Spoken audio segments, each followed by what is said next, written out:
Yo soy el pastor Pablo del Zamora, soy general del Ejército de Dios, estoy trabajando en Casa de Luz, ¿sí? Y voy a compartirles un poquito acerca de mi testimonio, el llamado, lo que Dios ha hecho en mi vida, para tratar de responderles algunas preguntas que pueden estarse haciendo de, bueno, ¿en qué me metí?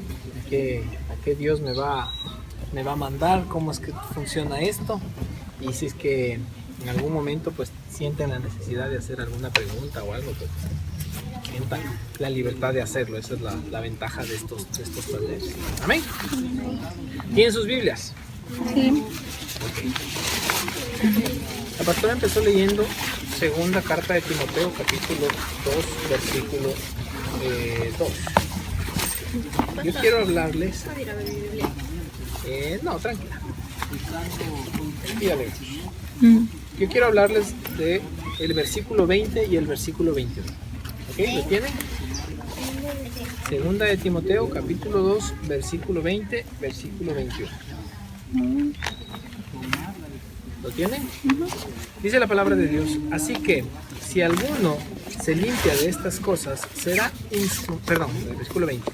Pero en una casa grande no solamente hay utensilios de oro y de plata, sino también de madera y de barro, y unos son para usos honrosos y otros para usos viles.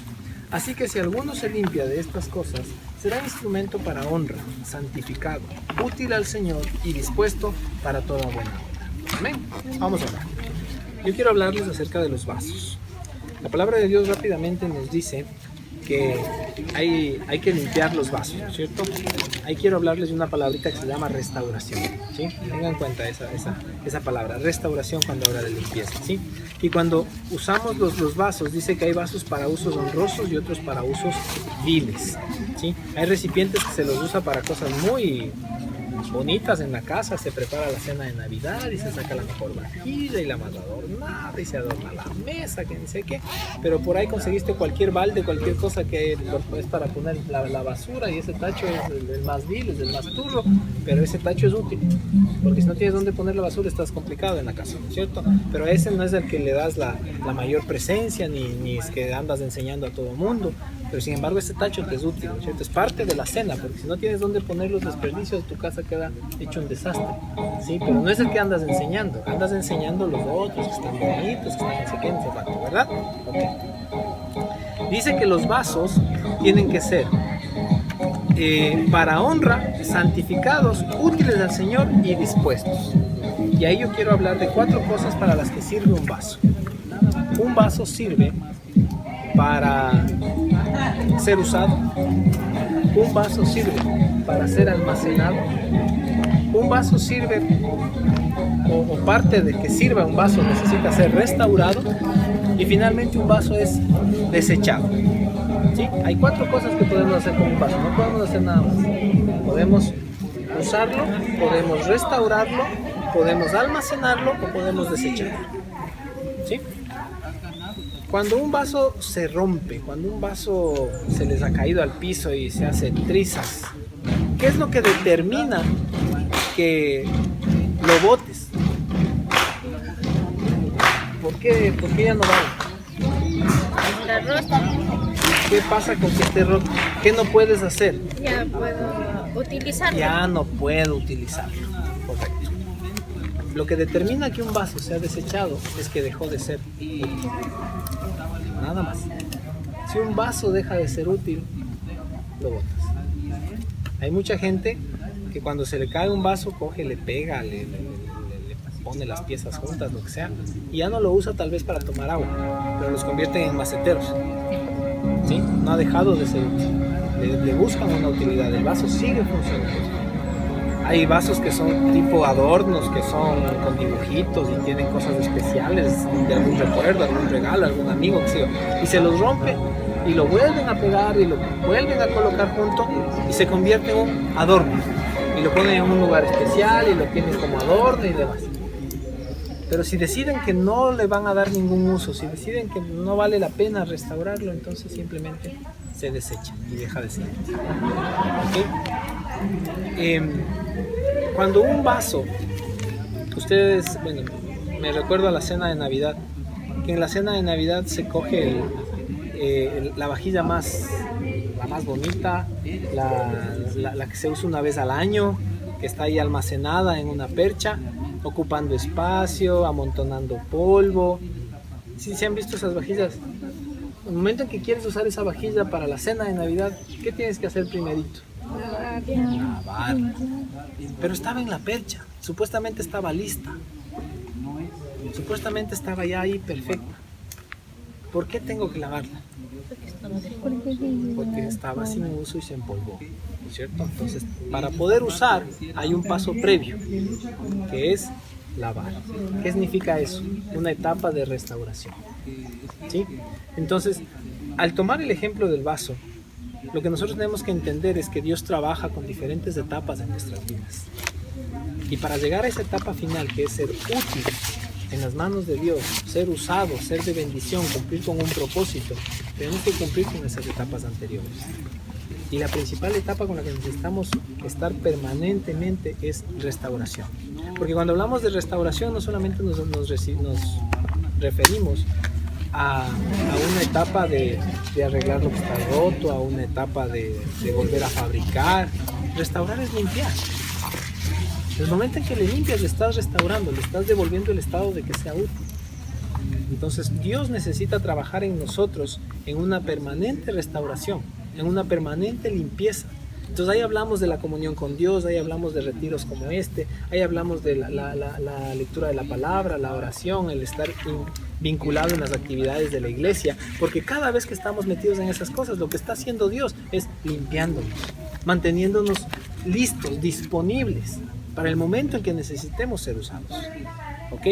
Entonces, yo quiero contarles un poquito acerca de mi testimonio, acerca de qué es lo que el Señor me ha permitido hacer a mí.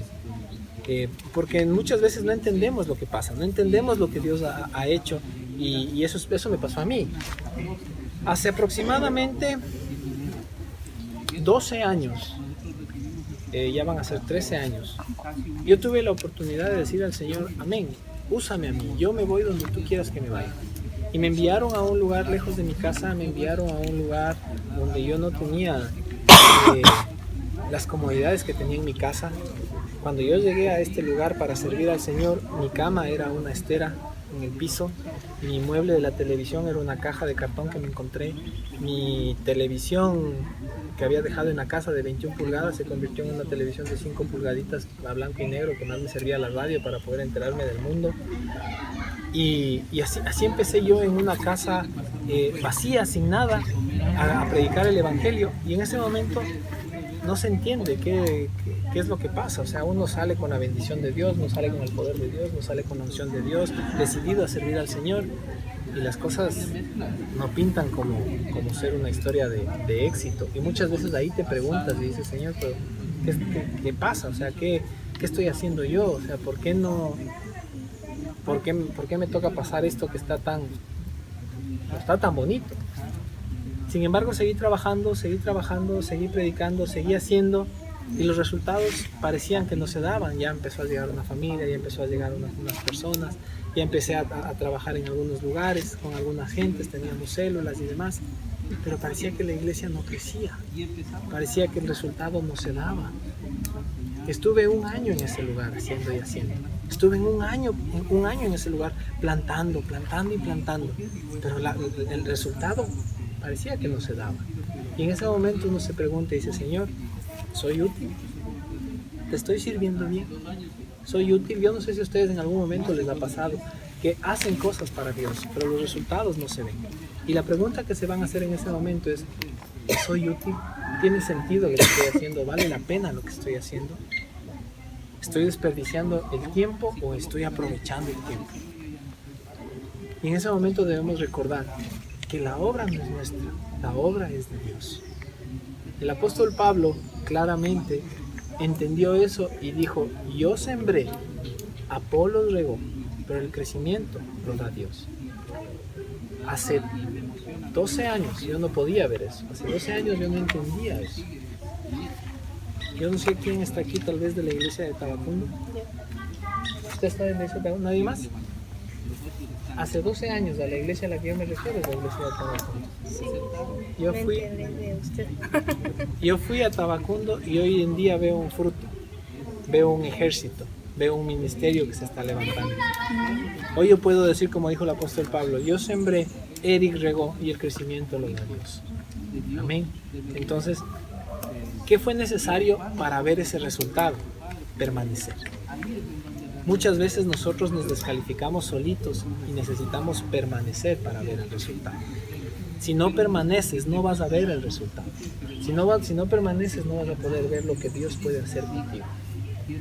Tiempo después, más o menos hace 11, 12 años, el Señor me movió a otro lugar para seguir trabajando.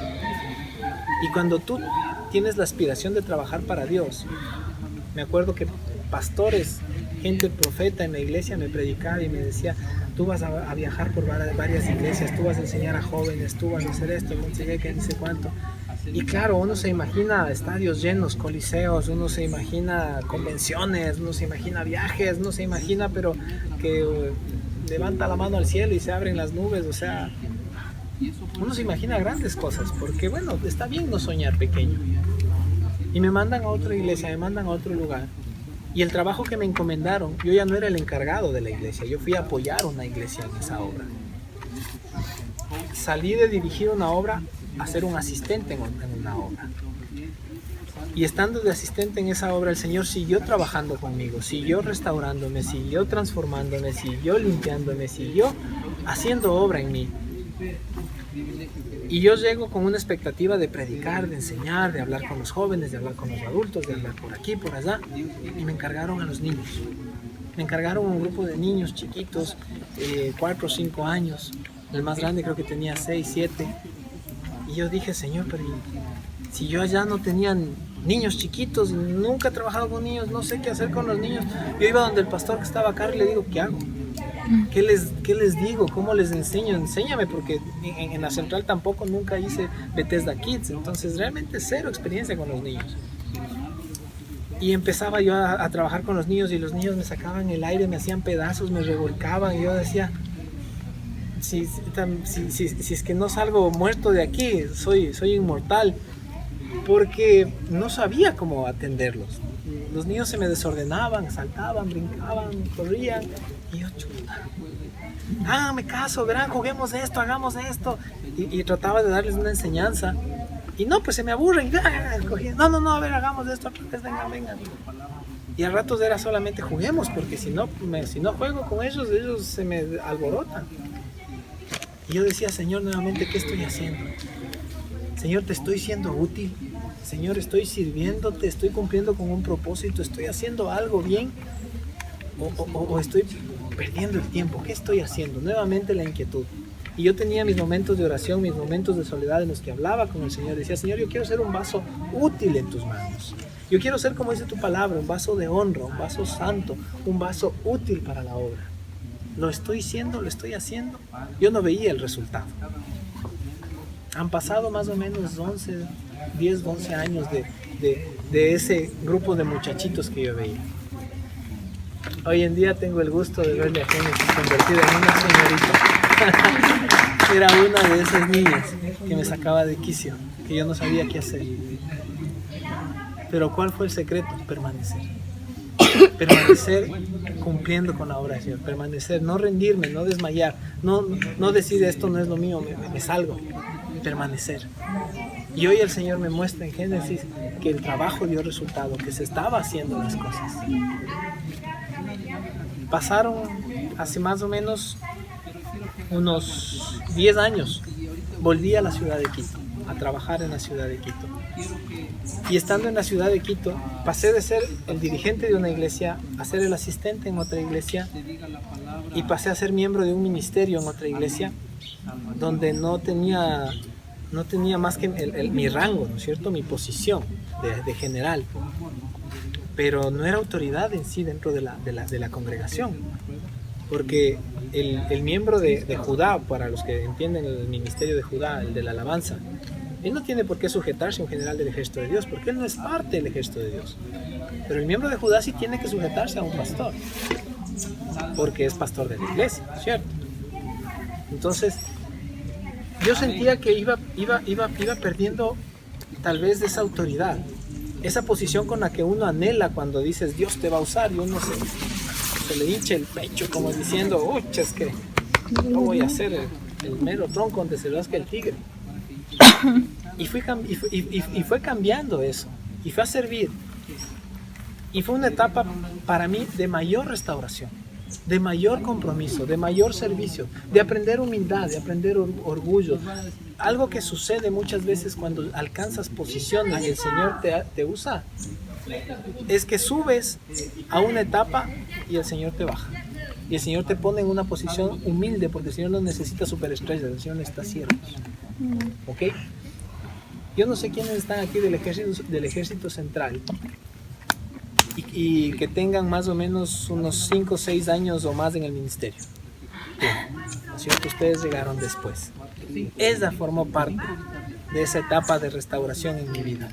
Porque yo pasé 5 años en el ejército aprendiendo nuevamente a ubicarme en la posición correcta para poder servir. Y después de eso el Señor ahora me mandó a servir en otra obra y ahora dirijo otro ejército de Dios.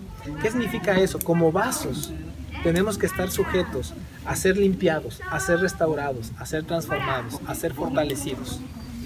Como vasos debemos de estar dispuestos a que el Señor nos pula muchas veces. Tal vez no nos guste lo que el Señor haga en nuestras vidas, pero el secreto está en permanecer. Y si permaneces, vas a ver el resultado. Y si permaneces, vas a ver el fruto de tu trabajo. Si no permaneces, no sabrás nunca qué es lo que el Señor estaba haciendo contigo, para qué el Señor te estaba usando.